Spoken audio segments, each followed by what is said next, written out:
نحمد الله العظيم ونسلم على رسول الكريم أما بعد. فقد قال الله تعالى في القرآن العظيم وفي الفرقان المجيد: أعوذ بالله من الشيطان الرجيم. بسم الله الرحمن الرحيم. وأتموا الحج والعمرة لله. وقال نبينا صلى الله عليه وسلم: الحج عرفة. أو كما قال عليه الصلاة والسلام. எல்லா புகழும் புகழ்ச்சியும் நம்மை படைத்து பரிபாலித்துக் கொண்டிருக்கக்கூடிய எல்லாம் அல்ல அல்லாஹ் தஆலாவின் புகழ்ந்து நபிகள் நாயகம் ஸல்லல்லாஹு அலைஹி வஸல்லம் அவர்களின் மீதும் அவர்களை பின்பற்றிய உத்தம சத்திய சஹாபாக்கள், தாபீன்கள், தபா தாபீன்கள், வலிமார்கள், சுஹதாக்கள், சாலிஹீன்கள், நல்லோர்கள், குறிப்பாக நம் அனைவரின் மீதும் அல்லாஹ்வுடைய சாந்தியும் சமாதானமும் என்றும் நிலவற்றுமாக ஆமீன். அல்லாஹ் சுப்ஹானஹு வ தஆலாவுடைய மாபெரும் கிருபையினால் இஸ்லாத்தினுடைய இறுதி கடமையான ஹஜ்ஜுடைய கடமையை நிறைவேற்றுவதற்காக வேண்டி ஹாஜிகளும் ஹாஜிமார்களும் தங்களுடைய பிரயாணங்களை துவங்க இருக்கிறார்கள். அவர்களுடைய பிரயாணம் லேசாகுவதற்கும் அவர்களுடைய அமல்கள் எல்லாம் ஒப்புக்கொள்ளப்படுவதற்கும் மற்றும் அவர்களை துஆ செய்து வழியனுப்பி வைப்பதற்காக வருகின்றிருக்கக்கூடிய உங்கள் அனைவருக்கும் இஸ்லாத்தின் காணிக்கையான சலாத்தினை சமர்ப்பணம் செய்து எனது உரையை ஆரம்பம் செய்கிறேன். அஸ்ஸலாமு அலைக்கும் வரஹ்மத்துல்லாஹி வபரகாத்துஹு. கண்ணியமிக்க அல்லாஹ்வுடைய பெரியோர்களே, சகோதரர்களே, தாய்மார்களே, சகோதரிகளே, பொதுவாக ஒரு அமலை நாம் செய்ய வேண்டும் என்று சொன்னால் அந்த அமலை செய்வதற்குண்டான ஆசையும் தேட்டமும் நம்முடைய உள்ளத்திலே வர வேண்டும். உள்ளத்தில் ஆசையும் தேட்டமும் இல்லாமல் ஒரு அமலை நாம் செய்வோமேயானால் அது ஒரு சடங்காக அது ஆகிவிடும். அல்லாஹ் சுப்ஹானஹு வ தஆலா தனது திருமறையிலே சொல்வான்: முஹ்லிஸீன லஹுத்தீ, தீனை எனக்கு களப்பற்றதாக இஹ்லாஸான முறையிலே தீனை எனக்கு நீங்கள் ஆக்கிவிடுங்கள் என்று அல்லாஹ் தனது திருமறையிலே சொல்வான். உள்ளத்திலே ஆசை, ஆர்வம், தேட்டம் எந்த அளவுக்கு இருக்குமோ அந்த அமலை செய்வதற்குண்டான வாய்ப்பினை அல்லாஹ் ஏற்படுத்தி கொடுப்பான். நம்மளால் எதுவுமே செய்ய முடியாது. நம்முடைய உள்ளத்தை அல்லாஹ் பார்க்கலாம். நாம் எந்த நியத்துல இருக்கிறோம் என்பதாக உள்ளத்தை பார்த்து அல்லாஹ் முடிவு செய்கிறான். இவர் என்னுடைய இல்லத்தை சந்திப்பதற்காக ஆசைப்பட்டிருக்கிறார், எனவே இவரை என் பக்கம் நான் அழைத்துக் கொடுக்கிறேன். என்னுடைய கஅபாவை, என்னுடைய வீட்டை சந்திப்பதற்கும் அதிலே தவாப் செய்வதற்கும் மற்ற அமல்கள் செய்வதற்கும் அவருக்கு நான் தௌஃபீகை கொடுக்கிறேன் என்று அல்லாஹ் முடிவு செய்கிறார். ஹாஜிமார்கள் எல்லாம் நினைத்துக் கொண்டிருப்பார்கள், நாம் அப்ளிகேஷன் போட்டுட்டோம், நமக்கு கிடைச்சிருச்சு, நம்ம ஹஜ்ஜிக்கு போறோம். அப்படி அல்ல. அல்லாஹ் உங்களை தேர்ந்தெடுத்து விட்டார். ஹஜ்ஜி செய்வதற்கு அல்லாஹ் உங்களை தேர்ந்தெடுத்துட்டார். அப்படிதான் நம்ம நினைக்கிறோமே தவிர, நான் அப்ளிகேஷன் போட்டுட்டேன், எனக்கு கிடைச்சிருச்சு, நான் போயிடுவேன், அந்த நியத் நம்முடைய உள்ளத்தில் இருக்கவே கூடாது. அந்த நியத் இருக்குமே, ஆனால் உள்ளத்துல இஹ்லாஸ் என்று சொல்லக்கூடிய அந்த மன தூய்மை என்பது எடுபட்டு போயிடும். எனவேதான் அல்லாஹ் சொல்றான்: முஹ்லிஸீன லஹுத்தீ, தீன் என்று சொன்னால் அதை அனைத்தும் பொருந்தும். ஹஜ்ஜு மட்டுமல்ல, தொழுகை, நோன்பு, ஜகாத்து, இன்னும் எத்தனை அமல்கள் இருக்கிறதோ அவை அனைத்தும் பொருந்தும் அந்த தீன் என்பது. அந்த தீனை அல்லாஹ்வுக்கு நீங்கள் என்ன செய்யுங்க, களப்பற்றதாக இஹ்லாஸான முறையிலே உள்ளபூர்வமாக நீங்கள் அதை ஏற்படுத்துங்க என்று அல்லாஹ் சொல்றார். இந்த அடிப்படையில் தான் அல்லாஹ் ஹஜ்ஜுடைய விஷயத்திலே சொல்லும் பொழுது வஅத்தீமுல் ஹஜ்ஜ வல் உம்ரத லில்லாஹ், அல்லாஹ்வுக்காக நீங்கள் ஹஜ்ஜையும் உம்ராவையும் நீங்கள் பரிபூர்ணப்படுத்துங்கள். ஹஜ்ஜையும் உம்ராவையும் இணைத்து அல்லாஹ் சொல்றான். அப்ப ஹாஜிமார்கள் முதலாவதாக என்ன செய்வாங்க, உம்ரா செய்வாங்க, பிறகுதான் ஹஜ்ஜு செய்வாங்க. அந்த ஹஜ்ஜுடைய நெருக்கத்திலே போகக்கூடியவர்கள் முதல்ல ஹஜ்ஜு செய்வாங்க, பிறகு உம்ரா செய்வாங்க. ஹஜ்ஜி என்று எடுத்துக்கொண்டால் 6 நாட்களில் 4 இடங்களில் 10 அமல்கள். இதுதான் ஹஜ். 6 4 4 இடம் 10 அமல்கள். அதுல 3 பரது 7 வாஜிப். இதுதான் ஹஜ்ஜுடைய அமல்கள். இதை பற்றி உண்டான விளக்கங்கள் எல்லாம் உங்களுக்கு முன்கூட்டியே சொல்லப்பட்டிருக்கும். இப்ப நேரங்கள் நமக்கு இல்லாத காரணமாக ஒரு சில கருத்துக்களை மற்றும் சொல்லி நான் நிறைவு செய்கிறேன். கண்ணியமிக்க தாய்மார்களே, சகோதரிகளே, பெரியவர்களே, அப்ப அல்லாஹ்வுக்காக வேண்டி நாம் ஹஜ்ஜை நிறைவேற்றும் பொழுது அதுல மன தூய்மை இஸ்லாத் என்பது இருக்க வேண்டும். எனவே நபிகள் நாயகம் ஸல்லல்லாஹு அலைஹி வஸல்லம் சொன்னாங்க, ஹஜ் செய்யறாரு அப்படின்னு சொன்னா அதுல மிக முக்கியமான ஒரு அமல் என்ன சொன்னா அரஃபால தங்குறது. அல் ஹஜ் அரஃபா. ஹஜ்ஜின்னு சொன்னாலே அது அரஃபால என்ன செய்யணும், ஒரு சில வினாடியாச்சும் அந்த அரஃபால நம்ம தங்கிடணும். அப்படி தங்குவதற்கு உண்டான வாய்ப்பை நாம் இழந்து விடுவோம். ஆனால் நமக்கு அந்த ஹஜ்ஜை கூடாதுன்னு சொல்றாங்க. அந்த ஹதீஸ்ல ஸல்லல்லாஹு சொல்றாங்க, பகல் அதரக்கல் அரஃபா, யார் அரஃபாவை பெற்றுக் கொண்டாரோ பகல் அதரக்கல் ஹஜ், அவர் ஹஜ்ஜை பெற்றுக் கொண்டார் என்ற செய்தி அபூ தாவூத் என்று சொல்லக்கூடிய ஹதீஸ் கிரந்தத்திலே பதிவு செய்யப்பட்டிருக்கிறது. அவர் ஹாஜிமார்கள் செய்யக்கூடிய ஒவ்வொரு அமல்களையும் அவர்கள் இஸ்லாத்தான முறையிலே அல்லாஹ்வுக்காகவே என்ன செய்யணும். அப்ப அல்லாஹ்வுடைய வீட்டை நம்ம என்ன செய்யணும், ரசிக்க போகணும். கஅபத்துல்லாஹ் என்று மட்டும் இல்லாமல் அந்த கஅபத்துல்லாஹ்வுக்கு பல பெயர்களை அல்லாஹ் குர்ஆனிலே சொல்றான். சில சூறாக்கள்ல கஅபத்துல்லாஹ்வுக்கு பல பெயர்கள் இருக்கு. கிட்டத்தட்ட ஒரு 6 பெயர்கள் கஅபத்துல்லாஹ்வுக்கு இருக்கு. அதுல முதல் பேர் சொன்னா அல் கஅபா, 2வது அல் பைத், 3வது பைத்துல்லாஹ், 4வது அல் பைத்துல் ஹராம், 5வது அல் பைத்துல் அதீக், 6வது கிப்லா. இந்த வார்த்தைகள் எல்லாம் குர்ஆனிலே வரக்கூடிய வசனங்கள் எல்லாம் ஒட்டுமொத்த வார்த்தைகள் என்ன அர்த்தம் சொன்னா கஅபத்துல்லாஹ், பைத்துல்லாஹ், அல்லாஹ்வுடைய வீடாகிய கஅபத்துல்லாஹ் தான் இந்த வார்த்தைகள் எல்லாம் குறிக்கும் என்று குர்ஆன் ஷரீஃபினுடைய முஃபஸ்ஸிரீன்கள் நமக்கு விளக்கம் தருவார்கள். அப்ப ஹாஜிமார்கள் எந்த அளவுக்கு தன்னுடைய அமல்களை அல்லாஹ்வுக்காக வேண்டி ஆக்கிக் கொள்வார்களோ அல்லாஹ் சுப்ஹானஹு வ தஆலா அவருடைய வாழ்க்கையில மிக பேருதலான வாழ்க்கையாக இருக்கும். ஹஜ்ஜிக்கு போறதுக்கு முன்னாடி நம்முடைய வாழ்க்கை எப்படி இருந்தாலும் ஹஜ்ஜிக்கு போயிட்டு வந்ததற்கு பிறகு எந்த அளவுக்கு நம்முடைய வாழ்க்கையில பேருதல் இருக்குமோ அந்த அளவுக்கு அல்லாஹ் சுப்ஹானஹு வ தஆலா நம்முடைய வாழ்க்கையில ஒரு முன்னேற்ற பாதைக்கு கொண்டிருப்போம். வாழ்க்கையில பேருதல் ரொம்ப முக்கியம். அதுவே ஹாஜிமார்களுக்கு இந்த ஹலால் ஹராமுடைய விஷயத்துல பேருதல் ரொம்ப முக்கியம். இன்னைக்கு ஹாஜிமார்களே சில பேர் என்ன செய்யறாங்க சொன்னா வட்டிக்கு விட்டுட்டு இருக்காங்க. நிறைய இடம் நடக்குது. வட்டி என்பது குர்ஆன்ல தெளிவா எல்லாம் சொல்றான். வட்டியை நான் என்ன செய்யறேன், அழிக்கிறேன், சதக்காவை நான் வளர்க்கிறேங்கிறாங்க. ஆனா ஹாஜியா இருந்துட்டு என்ன செய்யறாரு, கஅபத்துல்லாஹ்க்கு போயிட்டு வந்தாச்சு, தவாஃப் செஞ்சாச்சு, சஅய் செஞ்சாச்சு, அரஃபால தங்கியாச்சு, முஸ்தலிஃபால தங்கியாச்சு, எல்லா அமலும் செஞ்சு முடிச்சாச்சு. இன்னும் சொல்ல போனால் நபிகள் நாயகம் ஸல்லல்லாஹு அலைஹி வஸல்லம் அவர்களுடைய தர்பாரிலே நின்று அஸ்ஸலாமு அலைக்க யா ரசூலல்லாஹ் என்று ரசூலுல்லாஹ்க்கு சலாமும் சொல்லிட்டு வந்திருக்கிறாங்க. வந்ததுக்கு பின்னால ஹராமான காரியம். அப்ப இந்த ஹஜ்ஜே மப்ரூர் அல்ல. ஹஜ்ஜே மப்ரூர் என்ன, ஒப்புக்கொள்ளப்பட்ட ஹஜ்ஜி நம்ம சொல்லுவோம். அந்த மப்ரூர்ங்கிறதுக்கு விளக்கம் சொல்லுவாங்க முஹத்திஸீன்கள் சொல்லுவாங்க, அவங்களுடைய பேருதலான வாழ்க்கைக்கு ஹஜ்ஜிக்கு பிறகு ஒப்புக்கொள்ளப்பட்ட ஹஜ்ஜிங்கிறதுக்கு என்ன அடையாளம், அவர்கள் ஹாஜிகளை போன்று வாழணும். மௌத்து வரைக்கும் பேருதலான தன்னுடைய வாழ்க்கையில ஈடுபடணும். சில ஹாஜிமார்களுடைய நிலைப்பாடுகள் எப்படி இருக்கு அப்படின்னு சொன்னா ஹராமே ஹலாலாக ஆக்குவதற்கு முயற்சி பண்றாங்க. அது வட்டி மாதிரிதான். அது வட்டி இல்லாம ஜாலியாக இருக்க முடியுமா? வாழணும். ரசூலுல்லாஹ் வாழ்ந்தாங்களா இல்லையா? மிகப்பெரிய ஒரு படிப்பினை, மிகப்பெரிய நம்முடைய வாழ்க்கைக்கு எடுத்துக்காட்டு ரசூலுல்லாஹ்வுடைய வாழ்க்கை தான். அல்லாஹ் குர்ஆன்ல சொல்றாங்க இல்லையா, அல்லாஹ்வுடைய தூதரிடத்தில் ஒரு அழகிய முன்மாதிரி இருக்குது.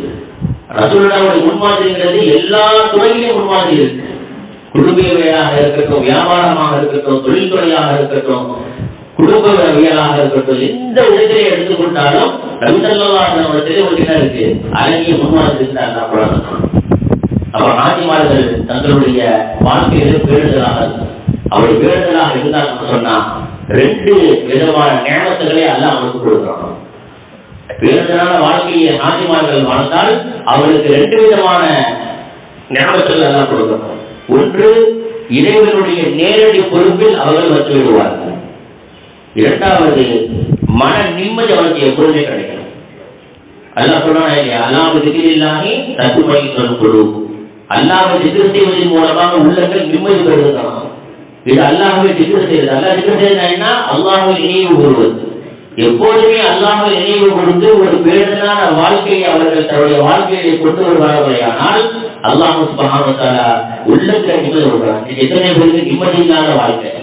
ஆனா ஹஜ்ஜுக்கு போயிட்டு வந்ததற்கு பின்னால அவர்கள் தன்னுடைய வாழ்க்கையை பேணுதலாக ஆக்கிக் கொள்வார்களானால், ஹலால் ஹராமுடைய விஷயத்தில் பேணுதலாக இருப்பார்களானால் அல்லாஹ் என்ன செய்யலாம்? நிம்மதியான வாழ்க்கை அல்லாஹ் இந்த துன்யாவிலே அவர்களுக்கு கொடுப்பாங்க. கண்ணியமிக்க அல்லாஹ்விலே அப்ப ஹாஜிமார்கள் அவர்கள் தன்னுடைய பிரயாணத்தை தூங்க இருக்கிறாங்க. நேரங்கள் அவ்வளவா இல்லை, அதனால நான் சுருக்கமா முடிக்கிறேன். இன்ஷா அல்லாஹ் அந்த ஹாஜிமார்கள் நம்ம என்ன செய்யணும்? துவா செஞ்சு நம்ம அனுப்பணும். அதுக்காக நம்ம வந்திருக்கோம். அப்ப அவங்களுக்காக என்ன துவா செய்யணும்? நபிகள் நாயகம் ஸல்லல்லாஹு அலைஹி வஸல்லம் என்ன துவா கற்றுக் கொடுத்தாங்க? அப்துல்லாஹ் இப்னு உமர் ரலியல்லாஹு தஆலா அவங்க சொல்றாங்க, அவங்களுக்கு முன்னாடி ஒரு சஹாபி என்ன செஞ்சாங்கன்னா நின்றுட்டு இருக்கிறாங்க. அவங்க பிரயாணத்துக்கு கிளம்புறாங்க. அந்த சஹாபியை கூப்பிட்டாங்க. கிட்ட வந்த ரசூல் ஸல்லல்லாஹு அலைஹி வஸல்லம் அவர்கள், நாங்கள் பிரயாணத்துக்கு புறப்படும் பொழுது எங்களுக்கு எந்த ஒரு காரியத்தை எந்த ஒரு துவாவை கற்றுக் கொடுத்தார்களோ அதே போன்று துவா செய்து உங்களை நாங்கள் அனுப்பி வைக்கிறோம் அப்படின்னு சொன்னாங்க. ரசூலுல்லாஹ் என்ன துவா செஞ்சாங்க? நாம் எல்லோருமே அந்த துவா என்ன செய்யணும்? மனப்பாடம் பண்ணிக்கிறோம். ஹஜ்ஜுக்கு போறது மட்டுமல்ல, ஒருத்தர் வெளிநாடு போறதுக்காக அந்த பயணம் சொல்ல வராது. அப்ப அவருக்கு என்ன செய்யணும்? முசாஃபஹா செய்து, பொதுவா முசாஃபஹா செஞ்சோம்னா தகப்பல்லாஹ் மின்னா மின்னா ஓடுவோம். அந்த துவா தெரியாதவங்க என்ன ஓடுவாங்க? தலவாத்து ஓடுவாங்க. ஆனா பிரயாணத்துக்கு கிளம்புறாங்க, வெளிநாடு போறாங்க, அல்லது ஹஜ்ஜுக்கு போறாங்கன்னு சொன்னா அவங்களுக்கு இந்த துவா உலகில் வேணத்தை அனுப்பணும். பெருமானார் ஸல்லல்லாஹு அலைஹி வஸல்லம் சொல்லக்கூடிய ஒவ்வொரு வார்த்தைக்கும் அந்த ஹதீஸ்ல வரக்கூடிய வார்த்தைகளை பார்த்தீங்கன்னு சொன்னா, ஏன்னா ஹதீஸ் பாடம் பிள்ளைகளுக்கு நான் நடத்திட்டு இருக்கேன். அதனால அந்த ஹதீஸுடைய விளக்கங்கள் எந்த அளவுக்கு உயர்வானதுன்னு நான் சொல்ல வரேன். எப்படின்னு சொன்னா ஒரு வார்த்தை தான், அந்த வார்த்தையில பல ஆயிரக்கணக்கான அர்த்தங்கள் உள்ளடக்கியது. இதுதான் நபிகள் நாயகம் ஸல்லல்லாஹு அலைஹி வஸல்லம் ஹதீஸ்ல சின்ன ஹதீஸா தான் இருக்கும். எனவே நபிகள் நாயகம் ஸல்லல்லாஹு சொல்லுவாங்க, அல்லாஹ் எனக்கு கொடுத்திருக்கக்கூடிய மிகப்பெரிய அருள்கொடைகள் என்ன தெரியுமா? சுருக்கமான வார்த்தை, நிறைய அதனுடைய அர்த்தத்தை. இதுக்கு ஜவாமிகள் கலிமுன் ஆய்வுல சொல்லுவாங்க. சின்ன வார்த்தை தான், ஆனா அதுல பொருட்கள் அதிகமாக எழுதிச்சிருக்கும், அடக்கப்பட்டிருக்கும். இந்த துவாவை என்ன செய்ய மனப்பாடம் பண்ணி வச்சுக்கிறோம். என்ன துவா? அஸ்தக்ஃபிருல்லாஹ தீனக வ அமானதக வ அவாகீம அமலிக. இந்த துவா நமக்கு ஓடும். ஏங்க வெளிநாடு போறதுக்காக இந்த துவா ரசூலுல்லாஹ் கத்து கொடுத்தாங்க அப்படிங்கிற கேள்வி வருதாங்க. மற்ற நேரத்துல துவா வேற துவா ஓதுறோம். பிரயாணத்துல போறாங்க, ஹஜ்ஜுக்கு போறவங்க இந்த துவாவை ஏன் ஓதணும்? இதுல 3 விஷயங்களை ரசூலுல்லாஹ் சொல்றாங்க. இந்த 3 விஷயங்களை உங்களுக்காக அல்லாஹ்விடத்திலே நாங்கள் பாதுகாப்பு கேட்கிறோம் அப்படின்ற துவாவையும் அர்த்தம். அஸ்தக்ஃபிருல்லாஹ, அல்லாஹ்விடத்திலே நாங்கள் என்ன செய்யறோம்? பாதுகாப்பு கேட்கிறோம். எந்த விஷயத்துல? தீனக, உங்களுடைய தீனுடைய விஷயத்துல. வ அமானதக, உங்களுடைய அமானத்தினுடைய விஷயத்துல. வ அவாகீம அமலிக, உங்கள் அமலுடைய இறுதி முடிவு விஷயத்தை நாங்கள் என்ன செய்யறோம்? அல்லாஹ்விட பாதுகாப்பு கேட்டு நாங்கள் துவா செய்யறோம் அப்படிங்கிறது அந்த துவாவுடைய பொருள். இந்த 3 விஷயத்தை மட்டும் ரசூலுல்லாஹ் ஏன் சொன்னாங்க? எந்த இடத்துக்கு போனாலும், எந்த நாடுக்கு போனாலும், அமெரிக்காவுக்கு போனாலும் இந்த துவாவை ஓதி நம்ம அவரை அனுப்பி வச்சோம்னா அந்த எந்த சூழ்நிலை இருந்தாலும் அவர் ஈமாவோடு இருப்பாங்க. ஏன்னா ஒவ்வொரு நாடுகளுடைய நிலைப்பாடு எல்லாம் தெரியும். இந்த சவுதியுடைய நிலைப்பாடு உங்களுக்கு எல்லாம் தெரியும். இன்னைக்கு முன்ன சவுதி மாதிரி இப்ப இல்லை, பல நிலைமைகள் மாறிடுச்சு. எனவேதான் ரசூலுல்லாஹ் என்ன செய்றாங்க? 3 விஷயத்துல மிக முக்கியமானது. அதுல முதலாவது என்னங்க? தீனுடைய விஷயத்துல நாங்க என்ன செய்யறோம்? உங்களுக்கு அல்லாஹ்விடத்திலே பாதுகாப்பு நாங்கள் கேட்கிறோம். ஏன் அப்படின்னு சொன்னா, தீனோட வாழ்ந்து, அதாவது ஈமானோடு வாழ்ந்து ஈமானோடு மரணிக்கிறதுக்கு பார்த்தீங்களா, இது சாதாரண விஷயம் இல்லை. அல்லாஹ் குர்ஆனிலே சொல்றான், வலா தமூதுன்ன இல்லா வஅன்தும் முஸ்லிமூன். நீங்க முஸ்லிமாக தான் நீங்க மரணிக்கணும்னு. முஸ்லீமாகவே நீங்க பிறந்து, முஸ்லீமாகவே வளர்ந்து, முஸ்லீமாகவே வாழ்ந்து நீங்க முஸ்லீமாக தான் மரணிக்கிறோம். அப்ப தீனுடைய விஷயத்துல நாம் மிகவும் அதுல முக்கியத்துவம் கொடுத்து மிகவும் கவனமாக நாம் இருக்கணும். உகது போர் இடத்துல போர் நடந்துட்டு இருக்குது. அதுல ஒரு மனிதர் ரசூல் ஸல்லல்லாஹு அலைஹி வஸல்லம் பார்த்து சொல்றாங்க, அந்த மனிதர் எப்படிப்பட்டவர் என்று சொன்னால் இதை நிராகரிப்பார்கள். முஷ்ரிக்கின் இடத்துல என்ன செய்யறாரு, ரொம்ப கடுமையா போர் செஞ்சிட்டு இருக்கிறார். எதிரிகளை வெட்டாரு, அவர் எதிரிகளை வெட்டுறாங்க, ரத்த காயங்களோட மிகப்பெரிய ஒரு போர் நடந்துட்டு உகது போர். அதே போல அவருடைய உடம்புல எதிரிகள் என்ன செய்ய வெட்டப்பட்ட அந்த காயத்தோட அவர் என்ன செய்யறாருன்னு சொன்னா தன்னுடைய இடத்திற்கு வர்றாரு. வந்ததற்கு பின்னால நபிகள் நாயகம் ஸல்லல்லாஹு அலைஹி வஸல்லம் அவர்கள் அந்த மனிதரை பார்த்து சொன்னாங்க, நரகவாசியை நீங்கள் பார்க்க வேண்டும் என்று சொன்னால் இவரை பார்த்துன்னு சொன்னாங்க. நரகவாசியை பார்க்கணும்னா இவரை நீங்க பார்த்துக்கங்க. என்னங்க ஆச்சரியமா இருக்கலையா, அல்லாஹ்வுடைய பாதையில அல்லாஹ்வுக்காக போர் செஞ்சிருக்கிறாரு, தன்னுடைய உடம்புல எதிரிகளுடைய வெட்டு காயங்களை வாங்கியிருக்கிறாரு, வெட்டு காயம் வாங்கி உயிர் போகக்கூடிய நிலைமையில இருக்கிறாரு. இவரை பார்த்து ரசூலுல்லாஹ் என்ன சொல்றாங்க, நரகம் வாங்கிக்கிறாங்க அப்படின்னு சஹாபாக்கள் ரொம்ப ஆச்சரியம். அப்பதான் ஏன்னா நபி ஸல்லல்லாஹு அலைஹி வஸல்லம் சொல்லு பொய்யா, அவர்களுடைய டென்ட்டுக்கு வந்தாரு. வந்து எந்த வாயினால போர் செஞ்சாரோ அந்த வாயுடைய குளிர் பார்த்தீங்களா, அதை பூமிக்குள்ள அதை குறைத்து கூர்மையான பக்கம் மேல இருக்குல்ல, அந்த கூர்மையான பக்கத்துல அவருடைய நெஞ்சையை குத்தி அவருக்கு இணைஞ்சாரு, தற்கொலை செஞ்சுக்கிட்டார். அப்ப இது தற்கொலை செய்து கொண்டாரோ அவர் சொர்க்கவாசி அல்ல, அவர் நரகவாசி. அவர் தீனுள்ளே இருப்பது என்பது மிகப்பெரிய காரியம் அல்ல. கடைசி நேரத்தில் கூட என்ன செய்யணும், தீனை பாதுகாக்கணும். மூத்தோட நேரத்தில் என்ன செய்யணும், ஈமானோடு வஃபாத் ஆகணும். இதுதான் அல்லாஹ் சொல்றான், அல்லாஹ் தமூதுன்ன இல்லா வ அன்தும் முஸ்லிமூன். நீங்கள் முஸ்லீமாகவே நீங்க என்ன செய்யுங்க, நீங்க வரீங்க. இது முதல் விஷயம். இரண்டாவது என்னன்னா அல் அமானா, உங்களுடைய ஹாஜிமார்களுடைய உங்களுடைய அமானிதத்தை அதை பாதுகாப்பதற்காக அல்லாஹ்விடத்தில் நாங்கள் என்ன செய்யணும், நாங்கள் துஆ கேட்கிறோம் என்று இரண்டாவது துஆ என்ன செய்யணும், ஹாஜிகளுக்காக நம்ம கேட்கிறோம். இந்த அமானிதத்தை நிறைவேற்றுதல் என்பதை அல்லாஹ் குர்ஆன்ல ரெண்டு விதமா சொல்லுவோம். ஒன்று, அல்லாஹ்வுக்கும் ரசூலுக்கும் நீங்க செலுத்த வேண்டிய அந்த அமானிதத்தை முழுமையாக செலுத்துங்க. இன்னா அர்தல் அமானத அலா ஸமாவாதி வல் அர்த். இந்த வசனத்துல அல்லாஹ் சொல்லுவான், நீங்க என்ன செய்யணும், அல்லாஹ்வுக்கும் ரசூலுக்கும் செலுத்த வேண்டிய அந்த அமானிதத்தை நீங்க முழுமையாக செலுத்துங்க. இந்த அமானத் என்பதற்குண்டான பொருள் என்னன்னு சொன்னா அது தீன். அல்லாஹ் இந்த ஆயத்துல அமானத்துக்கு சொல்லக்கூடிய அந்த வார்த்தைக்குண்டான அர்த்தம் என்ன, முஃபஸ்ஸிரீன்கள் சொல்லுவாங்க தீன், மார்க்கம். அந்த மார்க்கத்தை யாருக்காக நீங்க ஆக்கணும், அல்லாஹ் ரசூலுக்காக நீங்க ஆக்கணும். இது ஒரு அமானத். இரண்டாவது அமானத்தை அல்லாஹ் சொல்லி காட்டுவான், இன்னல்லாஹ யஅமுருக்கும் அன் துஅத்துல் அமானாத்தி இலா அஹ்லிஹா. இது அடியாருக்கு செய்ய வேண்டிய கடமைகள் அல்லாஹ் சொல்லி காட்டுவான். ஒருவருக்கு ஒரு பொருள் கொடுத்து வச்சிருக்கிறாரு, வச்சுக்கங்க, ரெண்டாவது வச்சு நான் வாங்கிக்கிறேன் அப்படின்னு. ஆனா அவர் என்ன செய்யறாரு, அந்த பொருளை ஏதேனும் ஒரு விதத்துல அவர் பயன்படுத்திட்டார். மீண்டும் வந்து கேட்கும் பொழுது அந்த பொருள் அவர்கிட்ட இல்லை. இது அமானிதத்துல மோசடி செய்யுது. அப்ப அந்த அமானிதத்துடைய விஷயத்துல அல்லாஹ்வுக்கும் ரசூலுக்கும் என்ன செய்யணும், அந்த தீனையுடைய விஷயத்துல நாம் கட்டுப்பட்டு நடக்கணும். அடியாருக்கு செய்ய வேண்டிய கடமைகள்ல அந்த அமானிதத்துல என்ன செய்யணும், நாம் பரிபூர்ணமான முறையில் அமரணம் செய்யணும். இப்படி அமானிதத்துடைய விஷயத்தை அல்லாஹ் இரண்டு விதமான வசனங்கள் அவருக்கு என்ன செய்ய சொல்லியிருக்காங்க. அந்த அமானிதத்தை யார் பாதுகாக்கவில்லையோ, அமானிதத்தை யார் மோசடி செய்வாரோ அவர் நம்மை சார்ந்தவர் அல்ல என்று நபிகள் நாயகம் ஸல்லல்லாஹு அலைஹி வஸல்லம் அவர்கள் ஹதீஸில் சொல்லுவாங்க. மன் கஷ்ஷமின்னா பழைத்தது, யார் அமானிதத்தை மோசடி செய்வாரோ அவர் நம்மை சார்ந்தவர் அல்ல என்று நபிகள் நாயகம் ஸல்லல்லாஹு அலைஹி வஸல்லம் ஹதீஸில் சொல்லியிருக்காங்க. இது இரண்டாவது விஷயம். முதலாவது தீனில் நம்ம பாதுகாப்பை கேட்கிறோம், இரண்டாவது அமானிதத்துல பாதுகாப்பை கேட்கிறோம், மூன்றாவது அவர்களுடைய அமல்களின் இறுதி முடிவு. உங்களுடைய அமல்களின் இறுதி முடிவு எப்படி இருக்கணும், நன்மையாக நல்லதாக அது இருக்க வேண்டும். பெருமானார் ஸல்லல்லாஹு அலைஹி வஸல்லம் அவர்கள் ஒரு சஹாபாக்களுக்கு மத்தியில் பேசிக் கொண்டிருக்கும் பொழுது சில வார்த்தைகளை சொன்னாங்க. என்ன வார்த்தை சொன்னாங்க அப்படின்னு சொன்னா, நீண்ட நேரம் சஹாபாக்கள் பேசிட்டு இருக்கிறாங்க.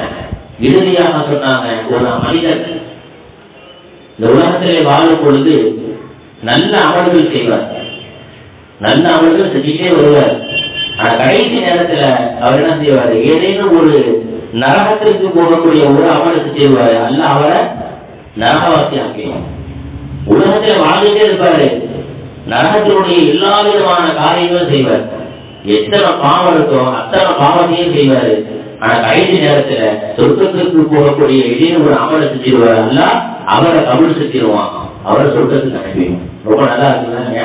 நம்ம என்ன பாவமே செஞ்சு விட்டு கடைசி நேரத்தில் என்ன செய்வோம், சொர்க்கத்தினுடைய அமலை செஞ்சு சொர்க்கத்துக்கு போயிருந்தாங்க. அப்படி அல்ல, ஹதீஸுக்கெல்லாம் முறையா விளங்கணும்.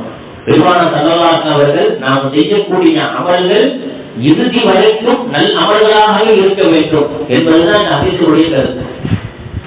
வெறும் அமல்கள் செஞ்சுக்கிட்டே இருந்தோம், கடைசி நேரத்துல வஃபாத்தாகக்கூடிய மூத்தாகக்கூடிய நேரத்துல கலிமா இல்லாம போயிட்டோம்னு சொன்னா மிகப்பெரிய கைசேதம். இதேதான் நபிகள் நாயகம் ஸல்லல்லாஹு அலைஹி வஸல்லம் சொல்றான். அதுக்கு ஒரு துவாவை கற்றுக் கொடுத்திருக்கிறான். நம்முடைய இறுதி முடிவுகள் நல்லதாக இருக்கணும், உலகத்துல வாழக்கூடிய நேரத்துல நல்ல அமல்களை நம்ம செய்யணும் என்று ஒரு துவா கற்றுக் கொடுத்திருக்கிறான். தபரானில இந்த துவா வருது. இந்த துவாவை என்ன செய்யணும், நம்ம மனப்பாடம் பண்ணி வச்சுக்கணும். என்ன துவா? அல்லாஹும்ம இன்னி அஸ்அலுக ஹவாத்திமல் கைரி வ ஹவாத்திம வ ஜவாமிஅஹு வ அவ்வலஹு வ ஆகிரஹு வ லாஹிரஹு வ பாத்தினஹு வ தரஜாத்தில் உலா மினல் ஜன்னah. யா அல்லாஹ், என்னுடைய அமல்களுடைய நல்ல அமல்களையும் நல்ல அமல்களின் முடிவையும் அதனுடைய ஒட்டுமொத்த எல்லா விதமான அமல்களையும், அதில் முத்தியது பிந்தியது வெளிப்படையானது உள்ரங்கமானது, அதே போல ஜன்னத்திலே உயர்ந்த அந்தத்திலே ஆக்குவே, அப்படிப்பட்ட அமல்களை உன்னிடத்திலே நான் கேட்கிறேன். என்ன துவாவை என்ன செய்யணும், நம்ம எல்லோருமே இந்த துவாவை என்ன செய்யணும், நம்ம ஓட்டணும். இது போன்ற துவாக்களை நபிகள் நாயகம் ஸல்லல்லாஹு அலைஹி வஸல்லம் கற்றுக் கொடுத்திருக்கிறாங்க. நம்ம வந்திருக்கக்கூடிய ஆஜிமார்கள் அவர்களை நம்ம பிரயாணத்தில் நம்ம அவங்களை அனுப்பி வைக்கும் பொழுது மேலே சொல்லப்பட்டிருக்கக்கூடிய அந்த துவாவையும் நம்ம என்ன செய்யணும், ஓதணும். இந்த துவாவையும் அவர்களுக்காக என்ன செய்யணும், ஓதணும். அல்லாஹ் சுப்ஹானஹு வ தஆலா ஹஜ்ஜுக்கு செல்லக்கூடிய ஆஜிமார்களுடைய ஹஜ்ஜை அல்லாஹ் கபூல் செய்து கொள்வானாக.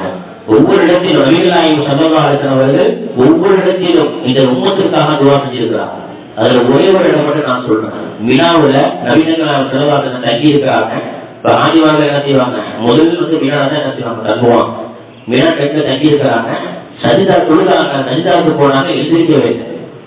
ரொம்ப நேரம் சஜிதாவில் ரசூலா இருக்கிறாங்க, எந்திரிக்கவே இல்லை. அல்லாஹ் சுப்ஹானஹு வ தஆலா ஜிப்ரீல் அலைஹிஸ்ஸலாமை இறக்கினான். நேரா இறங்கி வர்றாங்க ஜிப்ரீல் அலைஹிஸ்ஸலாம். ரசூலுல்லாஹ் என்ன செய்றாங்க, தட்டி எழுப்புறாங்க. யா ரசூலல்லாஹ், ரொம்ப நேரம் நீங்க சஜிதாவிலே இருக்கிறீங்க, உங்க உயிர் போயிடுச்சோ என்று அல்லாஹ் என்ன செய்யலாம், உயிர் எடுக்கிறது அல்லாஹ் தான். ஆனா ரசூல் ஸல்லல்லாஹு அலைஹி வஸல்லம் அவங்க கொடுக்கக்கூடிய மதிப்பு ஒரு மரியாதை. உயிர் போயிடுவோம் அப்படின்ட்டு நான் என்ன செய்யறேன், பயப்படுறேன், எழுப்பிட்டாங்க. ரசூலுல்லாஹ் அழுத அந்த கண்ணீரோட என்ன செஞ்சாங்க, ரஜாலைன்னு சொல்றாங்க.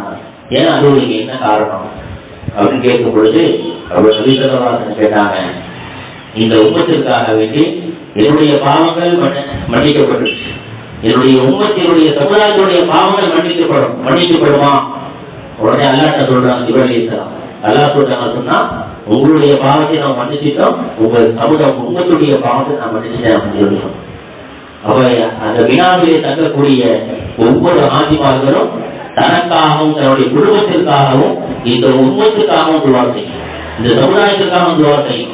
நீ இந்த சமுதாய மக்கள்ல ஆண்கள் இளைஞர்களும் சரி பெண்களும் சரி இன்னைக்கு ஈமான் இழந்து கொண்டு இருக்கிறார். அவர்கள் ஈமானோடு வாழ்ந்து ஈமானோடு மரணிக்கணும் அப்படி என்ன செய்யணும், அந்த இடத்துல ஒவ்வொரு ஆதிமார்களும் இது இஸ்லாமிய சமுதாயத்திற்காக துவா செய்யும். அதே போல மிக முக்கியமான ஒரு துவா, நல்ல ஆட்சி அமைய வேண்டும். இதில் அந்த துவாவை என்ன செய்யணும், ஒவ்வொரு ஆதிமார்களும் நாங்கள் கேட்போம். நம்மளும் இன்ஷா அல்லாஹ் துவா கேட்போம். அல்லாஹ் சுப்ஹானஹு வ தஆலா இஸ்லாமியர்களுக்கு தோல்வான ஆட்சியை அல்லாஹ் என்ன செய்வான், கண்டிப்பாக கொடுப்போம். ஒட்டுமொத்த சமுதாய மக்களுக்கும் இணக்கமான நல்ல ஒரு ஆட்சி இன்ஷா அல்லாஹ் அல்லாஹ் நமக்கு தருவானாக. ஆமீன். அதே போன்று ஹஜ்ஜிக்கு போறோம், ஹஜ்ஜிக்கு போயிட்டு வர்றோம். அந்த ஹஜ்ஜின் மூலமாக நமக்கு கிடைக்கக்கூடிய பலன்கள் என்ன, அது சுருக்கமா சொல்றேன். அந்த பலன்கள் நிறைய விளக்கங்கள் அதை தெரிஞ்சது, இருந்தாலும் ஒரு சில பலன்கள். இப்ப நம்ம ஹஜ்ஜிக்கு போயிட்டு திரும்ப வர்றோம்னு சொன்னா அந்த ஹஜ்ஜின் மூலமாக ஒவ்வொரு இடத்திலும் காபால தவாப் செய்யறது, சை செய்யறது, மினால தங்குறது, அரபால தங்குறது, முஸ்தலிஃபால தங்குறது, அது ஷைத்தானுக்கு கல்லெறிகிறது, இப்படி ஒவ்வொரு இடத்திற்கும் ஒவ்வொரு பலன்கள் ஒவ்வொரு படிப்பினைகள் நமக்கு இருக்கு. அதுல ஹஜ்ஜில நம்ம கிடைக்கக்கூடிய பலன்கள் என்னன்னு சொன்னா அதில் முதலாவது ஒற்றுமை. பல நாடுகளிலிருந்து பல மொழி பேசக்கூடிய பல நிலத்து மக்கள் அங்க வர்றாங்க.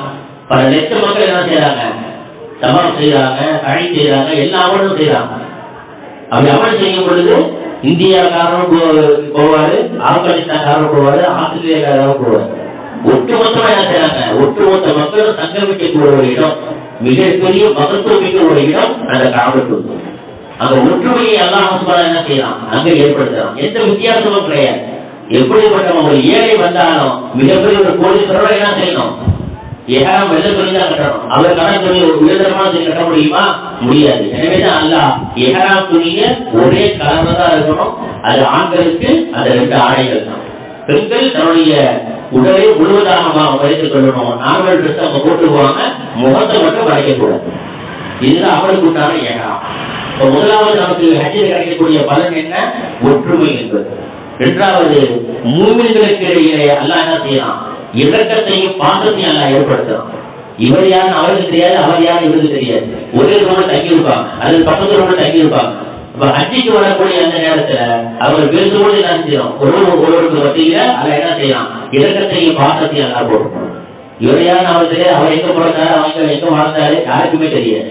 ஆனா அல்லாஹ் என்ன செய்யலாம், ஒரு நெருக்கத்தை, ஒரு பாசத்தை அல்லாஹ் அவர் உள்ளத்துல போடுறோம்.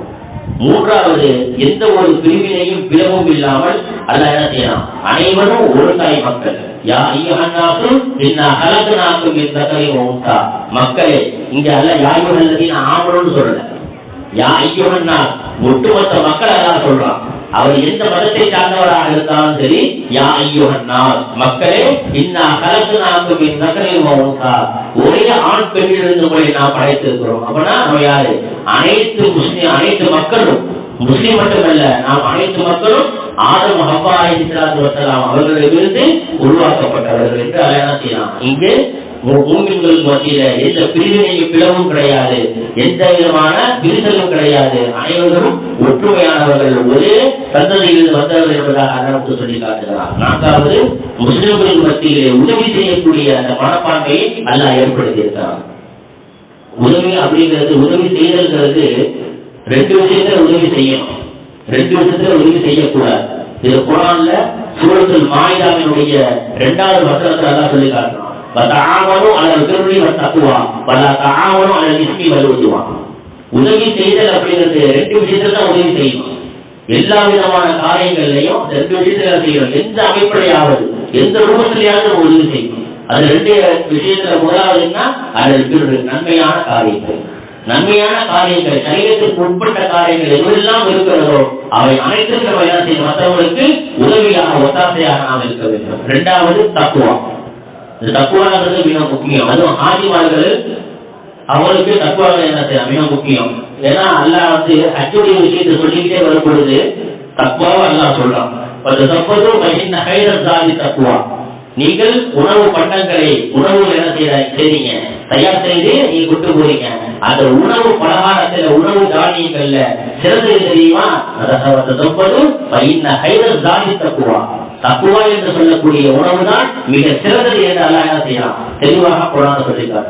அதே போல தக்குவா உடையவர்களோடு தான் அல்லாஹ் இருக்கிறார். இன்னல்லாஹ மஅல்லதீன தகவ் வல்லதீன ஹும் முஹ்ஸினூன். நிச்சயமாக அல்லாஹ் யார் தக்குவா உடையவர்களாக இருக்கிறார்களோ அவர்களுடன் அல்லாஹ் இருக்கிறார். இப்படியாக நிறைய வசனங்கள் அல்லாஹ் சுப்ஹானஹு வ தஆலா யார் அல்லாஹ்வை அஞ்சி வாழ்கிறார்களோ அவர்களுக்கு நம்ம என்ன செய்யணும், அவர்களோட நான் இருக்கிறேன், அவர்களுக்கு நீங்கள் உதவி ஒத்தாசையாக இருக்க வேண்டும் அல்லாஹ் சொல்றான். 2 விஷயத்துல நாம் உதவி செய்யவே கூடாது. அது ஒன்று அல் இஸ்மு, பாவமான காரியங்கள். எப்படிப்பட்ட பாவமாக இருக்கட்டும், அது சிறிய பாவமாக இருக்கட்டும், பெரிய பாவமாக இருக்கட்டும், அது பாவம் என்று தெரியுமையானால் சரீரத்திற்கு புறப்பட்டது, சரீரத்திற்கு உட்பட்டது அல்ல என்று தெரியும் பொழுது அதற்கு நாம் ஒருபோதும் ஒரு பைசா கூட நாம் அதற்காக என்ன செய்யக்கூடாது, நாம் உதவி செய்யக்கூடாது. உதவி செய்யக்கூடாது என்பதாக அல்லாஹ் சொல்லக்கூடிய 2வது விஷயம் என்ன, அது உதுவான். ஒருவர் மற்றவருக்கு மத்தியில விரோதத்தை ஏற்படுத்துவது, சண்டை சச்சரவுகளை ஏற்படுத்துவது. இன்னைக்கு குடும்பங்களை நாம் பார்க்கிறோம், பெண்கள் மூலமாகத்தான் இன்னைக்கு நிறைய குடும்பங்கள்ல பிரச்சனைகள் உருவாகி கொண்டது.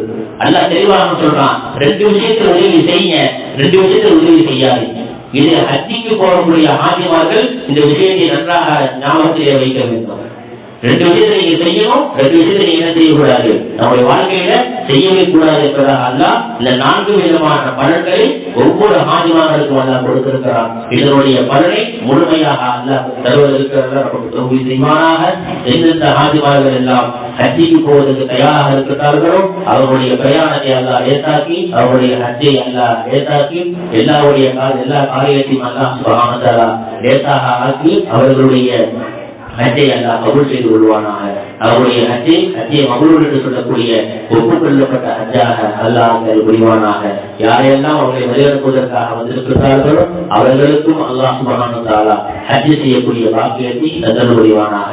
வரக்கூடிய காலங்களிலே காரைக்காலிலிருந்து மட்டுமல்லாமல் முழு உலகத்திலும் அல்லாஹ் சுப்ஹானஹு வ தஆலா அனைத்து மக்களுக்கும் ஹஜ் செய்யக்கூடிய அந்த பைத்துல்லாஹை சந்திக்கக்கூடிய உயர்ந்த பாக்கியத்தை நம் அனைவருக்கும் அல்லாஹ் தந்தல் புரிவானாக. வாய்ப்பளித்த நான் அவர்களுக்கு நன்றி கூறி மேலும் வந்திருக்கக்கூடிய அனைவருக்கும் ஜஸாக்குமுல்லாஹு கதீரன் ஃபித்தாரே. அல்லாஹ் சுப்ஹானஹு வ தஆலா உங்கள் அனைவருக்கும் ஈடுபடுத்தினும் முழுமையான கூலி வழங்குவானாக என்று துஆ செய்தவனாக என்னுடைய உரையை நிறைவு செய்கிறேன். வாஹிரு தஅவானா அல்ஹம்துலில்லாஹி ரப்பில் ஆலமீன். அஸ்ஸலாமு அலைக்கும் வ ரஹ்மத்துல்லாஹி தஆலா வ பரகாத்துஹு.